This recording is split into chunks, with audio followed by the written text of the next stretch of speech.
1 jam, bisa satu jam. Setengah jam, 1 jam. Oh, lumayan jauh ya? Iya. Masuknya jam 7, berangkat dari rumahnya jam berapa? Jam 6. Jam 6. Kalau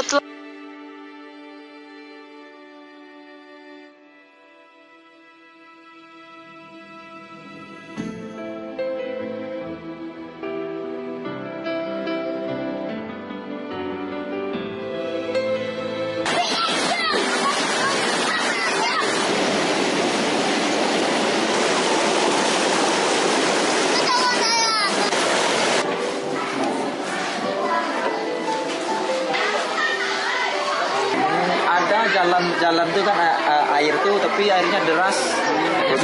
Batunya terjal tinggi kan, licin batu. Ada pembuatan jembatan atau gimana Bang? Nggak ada. Cuman di atas sana ada satu, tapi ada bukitnya juga. Jauh. Putus bukit itu kan.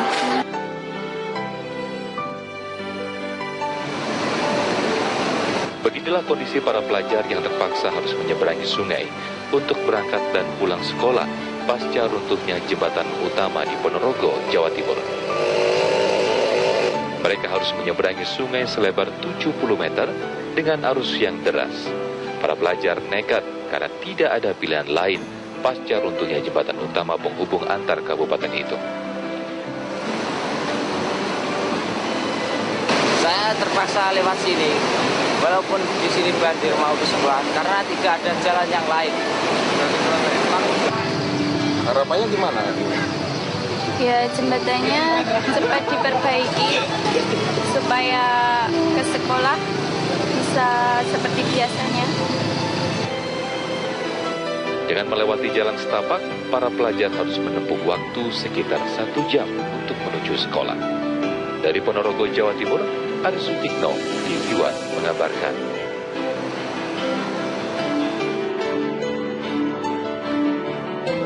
Pemirsa, akibat tidak adanya jembatan penghubung, para pelajar di Cianjur, Jawa Barat terpaksa berjalan melewati sungai untuk sampai ke sekolah. Ya, bahkan mereka tidak bersekolah jika arus sungai sedang deras.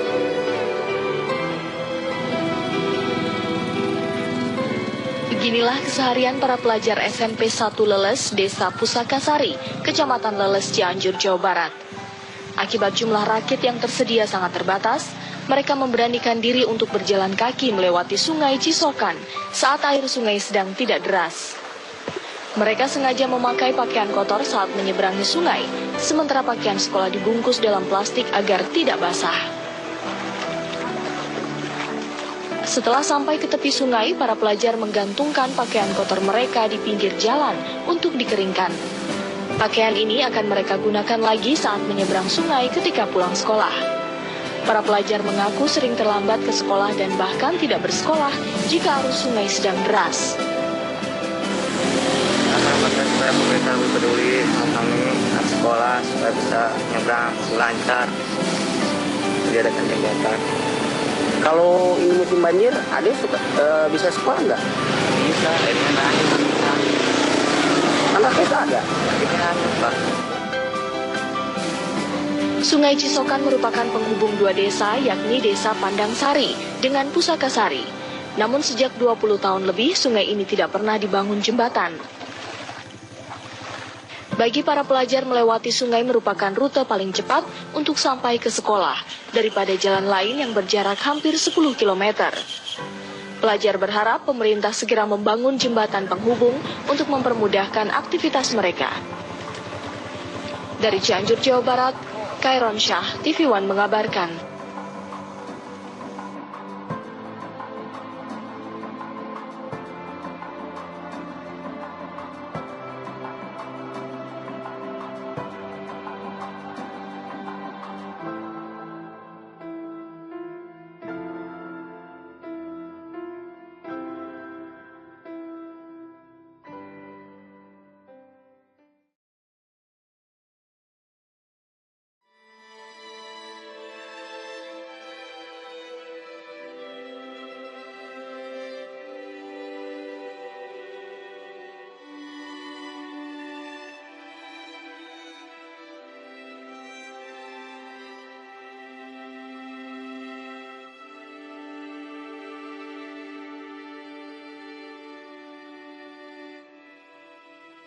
sekolahnya gimana? Ada laboratoriumnya, perpustakaannya lengkap nggak?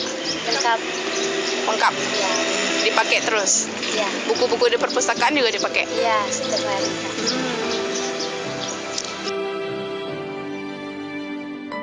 Fasilitas di sekolahnya gimana? Bisa diceritain? Kepo sih. Lengkap. Bukunya, labornya. Labor nggak ada nggak? Labor nggak ada. Labor nggak ada.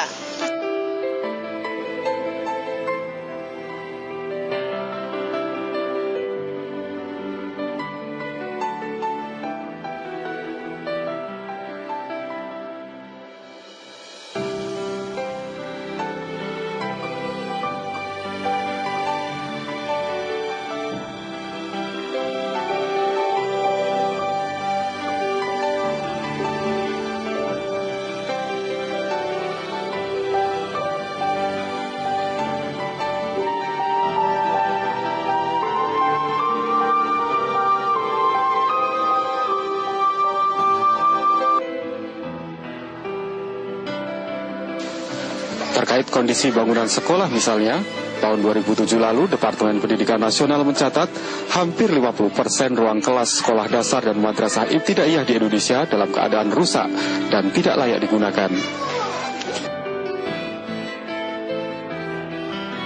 Dari 2.460 unit sekolah di Jakarta, sekitar 30% atau 740 bangunannya rawan ambruk. Sebagian besar kerusakan terutama pada atap dan plafon gedung.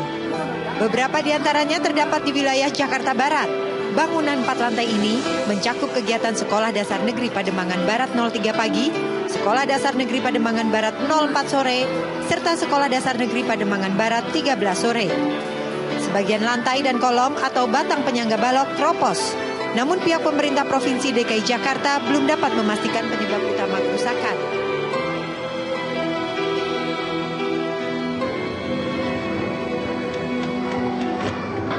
Sungguh tragis anak-anak SDN 2 Karangtengah, Banyumas, Jawa Tengah ini. Menimba ilmu memang wajib hukumnya, tapi belajar di tengah ancaman sungguh pilihan sulit.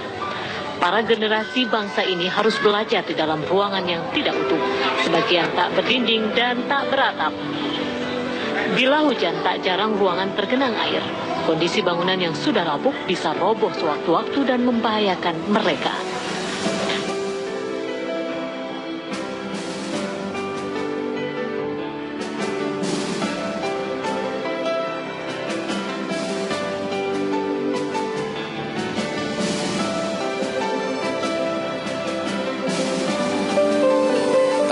Sarana gedung sekolah, puluhan siswa SD Petunggu di Dusun Saluraya, Pasangkayu, Kabupaten Mamuju Utara, Sulawesi Barat, terpaksa belajar di Balai Pertemuan Suku Bungku.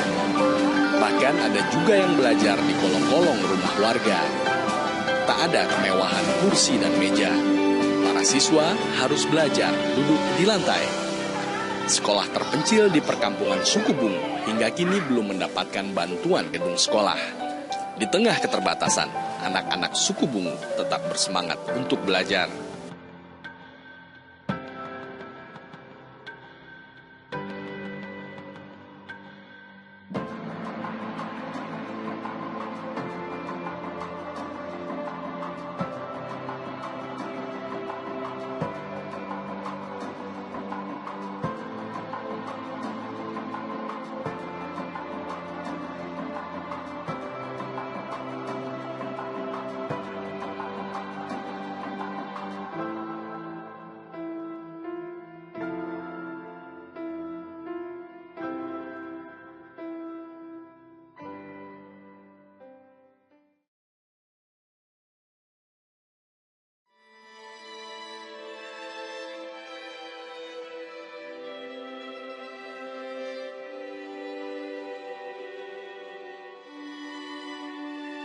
Nah, kalau di sekolah gurunya nerangin kayak apa? Diterangin pelajarannya atau dikasih buku catatan atau dikasih buku LKS saja? Catatan. Itu biasanya ditulis di papan tulis? Papan tulis. Siapa yang nyata di papan tulis? Kawan. Oh, kawan, enggak gurunya. Ketika nyata di papan tulis biasanya gurunya kemana? Duduk apa saja. Oh, ada kalau guru yang nyuruh bikin pelatihan lalu dia keluar, ada enggak? Kadang-kadang ada dipanggil guru lain. Oh, pas belajar nih, biasanya gurunya nerangin atau ngasih tugas saja? Dua-duanya ada, kalau siap dicatat di atas di papan terus diterangin. Oh, yang nyata di papan tulis siapa? Nggak bisa guru, ada siswa. Oh, siswa. Mewajibkan siswa pakai LKS? Wajib. Wajib LKS. Jadi ada berapa mata pelajaran sekarang? 13. Jadi ada LKS-nya semua? Bahasa Inggris 2 yang ya. 2 yang enggak? Berarti 11 lagi ada LKS-nya. Harga LKS-nya berapa satu? 11.000 berarti.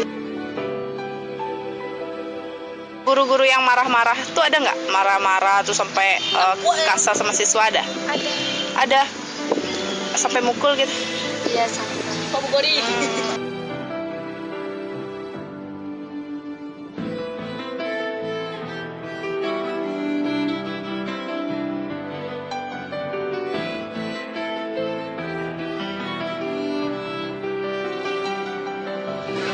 Kondisi di Sekolah Dasar Negeri Karanganyar, Simalungun, Sumatera Utara berangsur pulih setelah seorang guru memukuli 32 anak murid kelas 3 yang dianggap melakukan keributan di dalam kelas.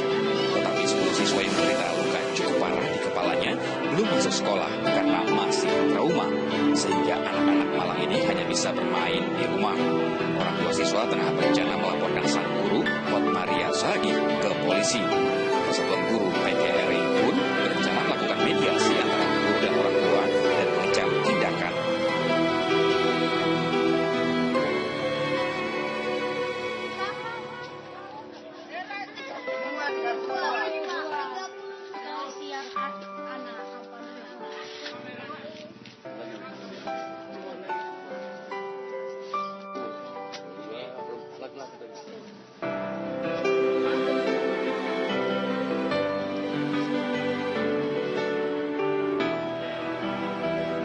Dengan mudahnya seorang guru di SMK Negeri 3 Jayapura, Papua ini melayangkan tangan ke kepala siswa.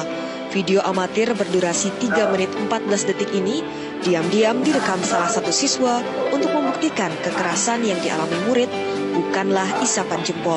Sang guru tidak segan mengulangi aksinya sambil sesekali menghisap rokok di ruang kelas.